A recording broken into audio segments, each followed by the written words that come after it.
ခုတစ်ပတ်နိုင်ငံတကာသတင်းတွေကအရင်တစ်ပတ်ကထက်ပိုစိတ်ဝင်စားစရာကောင်းလာပါတယ်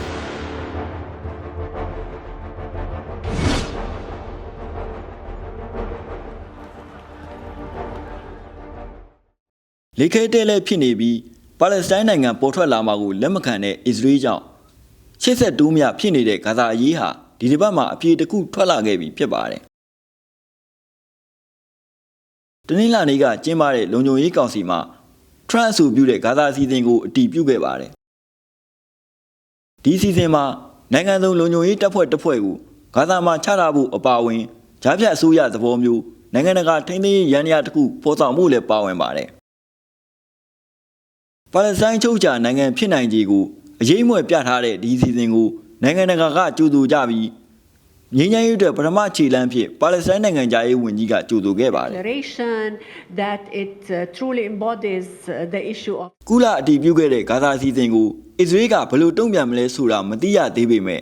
ဂါဇာမှာအစ္စရေးရဲ့တိုက်ခိုက်မှုတွေကဆက်ရှိနေသေးသလိုအနောက်ဘက်မှာလည်းအကြမ်းဖက်မှုတွေဖြစ်နေသေးဖြစ်လို့ဒီစီစဉ်ကိုဘယ်လိုကောင်ထဲပေါ်မလဲဆိုတာဝေဝါးနေသေးပါထိုင်ဝမ်နဲ့ပတ်သက်တဲ့မှတ်ချက်ကြောင့်အပြင်းထန်ဖိအားပေးခံနေရတဲ့ဂျပန်ဝန်ကြီးချုပ်တာကာအိချီဟာနျူကလ িয়ার လက်နက်မဲ့မူဝါဒ3ရပ်ကိုပြင်မှုအားထုတ်နေလို့ပြည်တွင်းမှာအိုကီနာဝါနဲ့နာဂါဆာကီခရိုင်ကအုပ်ချုပ်ရေးမှုတွေကကန့်ကွက်ခဲ့ပါတယ်တာကာအိချီကထိုင်ဝမ်နဲ့ပတ်သက်တဲ့သူမရဲ့မှတ်ချက်ကိုပြန်ရုပ်သိမ်းဖို့နဲ့တောင်းပန်မှုတရုတ်ရဲ့တောင်းဆိုချက်ကိုမတုံ့ပြန်တဲ့အတွက်နှစ်ဖက်ကြားတင်းမာမှုကတောက်လျှောက်မြင့်တက်လာနေပါတယ်တရုတ်ဘက်ကသူ့နိုင်ငံသားတွေကိုတင်းမာနေတဲ့အခြေအနေတွေကြောင့်ဂျပန်ကိုခရီးမသွားဖို့အကြံပြုခဲ့သလိုပြည်တွင်းမှာဂျပန်ဝန်ကြီးချုပ်ရဲ့မှတ်ချက်ကြောင့်ဂျပန်ရုပ်ရှင်ကိုကြီးကျူးမှုထိုးကြခဲ့လို့ရုံတင်ပြသဖို့ရှိနေတဲ့ဂျပန်ရုပ်ရှင်တွေရုံတင်ရက်ရွှေ့ဆိုင်ခဲ့ရပါတယ်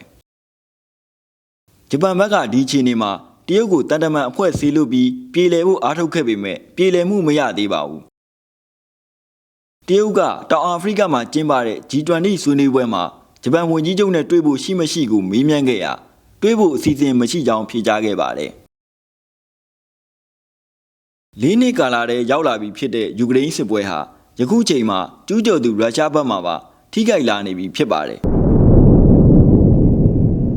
လေကြောင်းကနေဒရုန်းတွေဒုံးကျည်တွေနဲ့အပြန်အလှန်တိုက်ခိုက်နေမှုကပိုပြင်းထန်လာနေပြီးရုရှားအတွင်းပိုင်းထိခိုက်ပျက်စီးလာနေပါတယ်အမေရိကန်ကယူကရိန်းကိုတိုက်ခိုက်မှုတွေရောကြလာဖို့ရုရှားရေနံလုပ်ငန်းတွေပေါ်ပိတ်ဆို့မှုတွေမကြခင်ကချမှတ်ခဲ့ပါတယ်ဒါပေမဲ့အမေရိကန်ရဲ့မဟာပိတ်ဆို့မှုအစီအစဉ်ဟာယူကရိန်းထူးစစ်ဆင်ရေးပေါ်တက်ရောက်မှုမရှိဘူးလို့ကရင်မင်ပြောရေးဆိုခွင့်ရှိသူဒီမီထရီပတ်စကော့ကနိုဝင်ဘာ17ရက်ရုရှားသတင်းဌာနနဲ့မေးမြန်းခန်းမှာပြောခဲ့ပါတယ်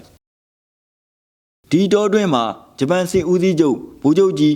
ဦးချီကူရာဟီယိုရာဂီနဲ့အမေရိကန်ရေတပ်စစ်စင်ရေးအကြီးအကဲဗိုလ်ချုပ်ကြီးဒါရဲကောရဲတို့ဟာတိုကျိုမှာတွေ့ခဲ့ပါတယ်ဒီတွဲဆုံမှုမှာအင်ဒိုပစိဖိတ်ဒေသလက်ရှိအခြေအနေကိုဆွေးနွေးခဲ့တယ်ဆိုပါတယ်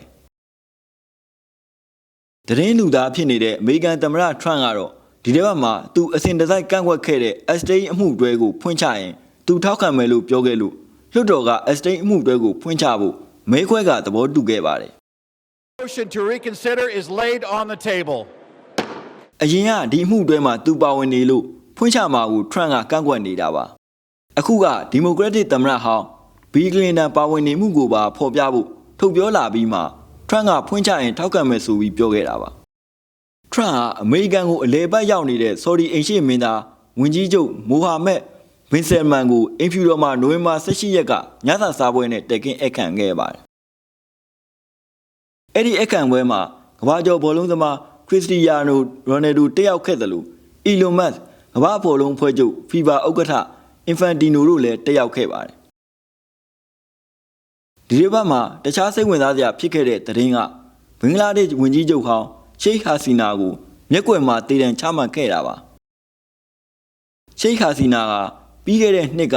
ကျောင်းသားတွေဥဆောင်တဲ့အုံကြွမှုကိုပြင်းပြင်းထန်ထန်နှိမ်နင်းမှုအမိန့်ပေးခဲ့လို့အပြစ်ရှိရဆိုပြီးတရားရုံးကဆုံးဖြတ်ကမျက်ကွယ်မှာတည်တံချမှတ်ခဲ့တာပါ That is sentence of death. ဒီလိုချမှတ်ပြီးနောက်ဟာစီနာကိုထောက်ခံတဲ့သူတွေကမြို့တော်ဒါကာမှာဒီဆုံးဖြတ်ချက်ကိုကန့်ကွက်ဆန္ဒပြခဲ့ကြပါတယ်ဒီတစ်ပတ်ထဲမော်စကိုမှာရှန်ဟိုင်းပူးပေါင်းဆောင်ရွက်ရေးအဖွဲ့ အစိုးရအကြီးအကဲမှကောင်စီရဲ့24ကြိမ်မြောက်အစည်းအဝေးကိုကျင်းပခဲ့ပါတယ်။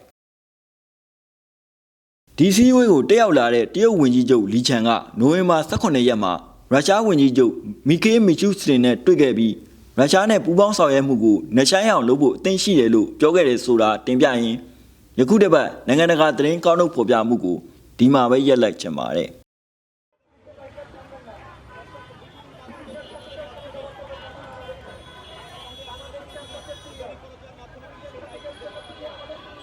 শিক্ষার্থীরা বলছেন যে